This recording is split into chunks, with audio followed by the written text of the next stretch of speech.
Welcome to Quest Givers. We just had to move our studio because of the reaction to our last video. And I'm Ron Swanson, and this is James Cohn. And yeah, this video is about how not to stream a D&D video. Oh no, now we need another bunker to hide in. I gotta change my dress again? Oh no! Right, what are the top 10 things you can do to not have a bad stream? Which is basically don't do these things, and your D&D stream, no matter what level you are, and we're not saying anything specific, we're not ragging on specific people here, we're talking in general. Number 1, what do you have for us, Scotty?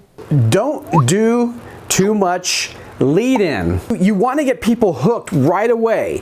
If you're thinking this and thinking that and doing this and doing that, that's just losing people from the game. They're not really particularly interested in that. It's like a commercial, right? It's like a commercial right at the, you're gonna watch the show, right? The show's gonna start and you get a commercial. Hey, you know, that's always disappointing. So I say dive in with a juicy bit of something, a juicy bit of role play, a juicy bit of description, that kind of thing. And then you could save, you know, most games have a break, right? We all have bladders, we gotta have a bio break. So when you have your break, then you could do like that kind of thank you, blah, blah, blah, blah, blah. You know, and if people wanna watch it, they can. If they don't, they can get up and have a break just like you.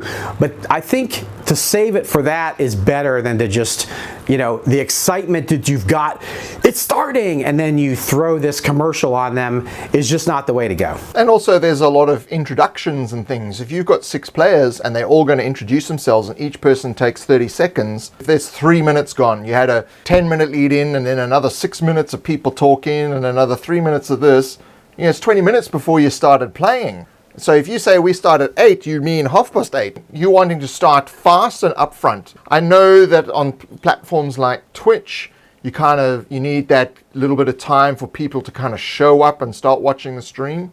Train the people to be there at the time. The reason why people are not coming in is because you're taking half an hour to get started, so they don't show up on time.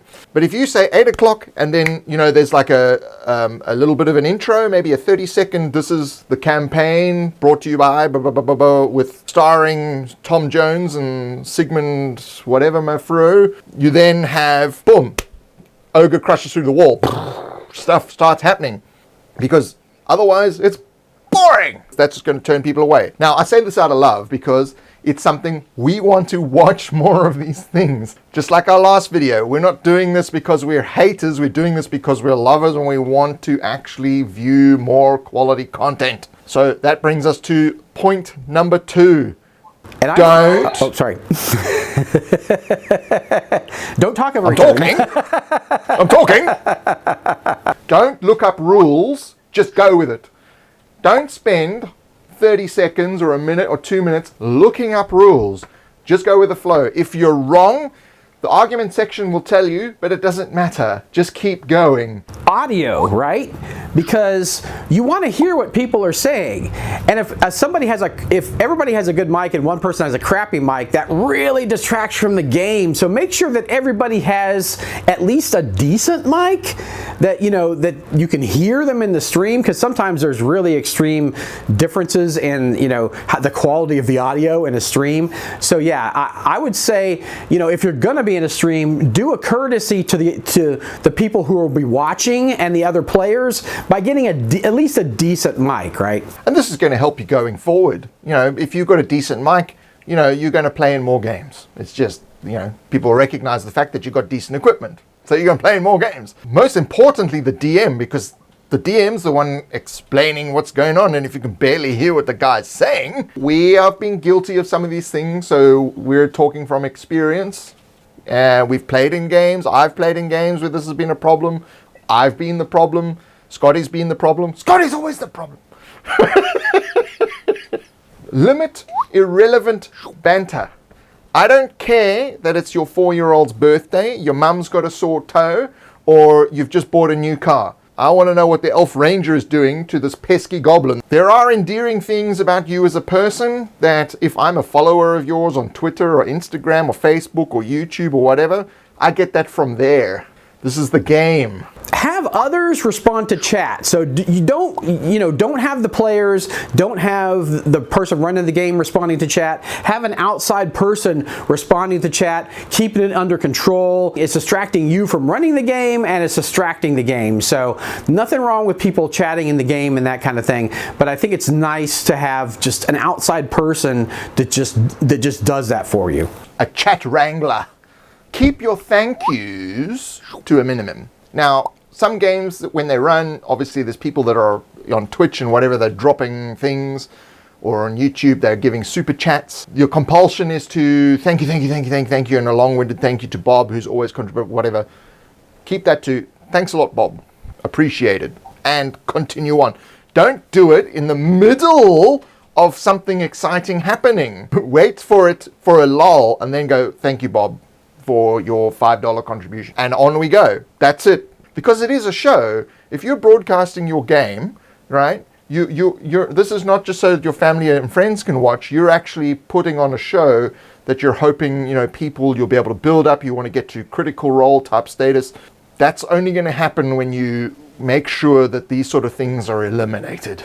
I mean, there's even big broadcasters suffer from this. So, don't think this is, just pointed at small little outfits. Trying to give people the same amount of time, the same amount of up on the stage time, right? Because that's easy to do in combats because it's kind of a mechanical thing. It's like initiative or whatever, your turn, blah, blah, blah.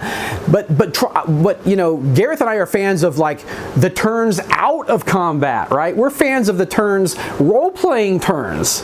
Like you take your turn, you take your turn, you take your turn. And that ensures that the people who are shyer, or there's other people who just want to talk and talk and talk, they don't have they get the same amount of screen time as those other people. So be conscious when you're running the game of giving everybody their shining moments. Give them that time. If you have to take role-playing turns and give everybody a chance to role-play, do that. There's nothing wrong with that. I do that quite a bit in my games. Another thing is rules. And players not knowing the rules for their characters, all right? Unless they're playing a game they've never played before, so let's say you've got a sponsorship where you're playing a brand new game that no one's ever played before, the players should know the mechanics of their characters. So if they're playing a thief, or they're playing a rogue, or they're playing a wizard, or whatever, they should know the mechanics of how their character actually works. So there's not a stoppage in the game for them to go, how do I cast a spell? How do I pick a lock? These questions shouldn't be happening. And to add to that, I think, as another separate one would be, know what you want to do with your character on your turn. You've got all this time between the other turns to be ready. And so if you're a spellcaster, don't wait until your turn to look up the spell. Look, I think I'll cast this spell, look that spell up before your turn, so you're right on your turn, you're ready to go, and you're not wasting the other player's time looking something up. Well, let me just think about what I can do here. No, you should be, it becomes your turn, you go, right, I'm attacking him with my axe, 12, and I've rolled 7 damage. Unless you're in a game where you're going to do a little bit more description, but even then, keep it to 10 to 15 seconds max. You don't want combats that last 4 hours. So that's a little bonus one, so 10 plus 1. Another key thing to keep the audience engaged is using maps and tokens and terrain in your video. It helps the players because the players don't have to ask questions like, where am I again? Was he on the left-hand side or the right-hand side? Is there a door? I can't remember. Was there a table? You don't want those kind of questions because it's on the map. It's on the terrain. And the audience is not going to get confused because they're like, where did this table come from? I don't remember them mentioning a table. They can see it on the stream in front of them. And to add to that, without fail, I have seen games go smoother with a map than without. Pure description, you can do that, but with a map, there's no confusion whatsoever and who is where and what's going on. So, consider that when you want to do those games. And also, if you want to make it more loose, where anybody can attack anybody, okay, that's fine. That you may not need a map. But if you really want to get tactical with it, having to keep explaining where everybody is gets really tedious for the audience and for the players. So it's really nice to have a map with just even just a basic map with tokens just really helps to clarify that in an instant. There's no description whatsoever. You could save the description for instead of where everything is, what it smells like, what it looks like, the stuff that really is value added for the game, because that's where something isn't really that much value added. It's what the thing looks like, and as it's barreling towards you, what the terrain, the crumbling doorway, the stench, of the slime coming down the walls, all that stuff is what adds to the game. It's not, so-and-so's here, and so-and-so's here, and so-and-so's here. That's just stuff you need to tactically play the game, but it's not interesting. It doesn't add any to the game. And also people who are using terrain and are using tactical maps and things, show us the things. Don't have the camera 2 meters away from it so we can't see it. Have it right up there. There are many streams that have excellent terrain that you can't see. I'm looking at the screen going, wow, what is that? Just zoom in! Zoom in! If I could just see that cool terrain, it'd be, what?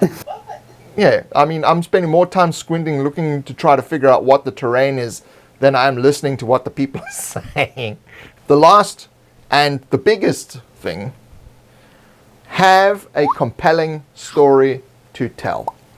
What draws you in more than a story? I mean, we're hardwired as human beings to be drawn into stories. And if you just kind of have a meandering thing going on, that doesn't really draw you in. But if you get them invested in the story, what's going on, the quicker you can do that, the better. The more succinct, the quicker. You can do that. Some people start with a combat to get things heated and going, and then I like to throw the players into the deep end right away. That gets the story going immediately. And all these questions going, and it's interesting. So yeah, immerse not only your players in the story, but your audience. Think of them too, because they're part of this equation. They're part of why stream if you're not thinking about the audience, right? It's an entertainment thing. So think about that. The audience is the most critical component of your stream. If you're not considering the audience, your stream won't get anywhere. It won't get any kind of traction. The more you focus on the audience and the audience getting drama and action and being able to see things and get involved, the bigger you're going to get. It's simple human nature. It's just it's compelling. We want to watch this. It's fantastic. I'm going to show up at 8 o'clock when you said it's going to start. Because we're not going to have ads at the beginning, right? It's going to start right on time with a compelling story. I apologize to friends of ours who may actually use these tactics. You know who you are. We don't need to mention any names. You know what the problems are. Thank you for joining us, and we'll see you next Friday for another compelling, incognito, non-critical role video. Take it away, Jones. See you next time.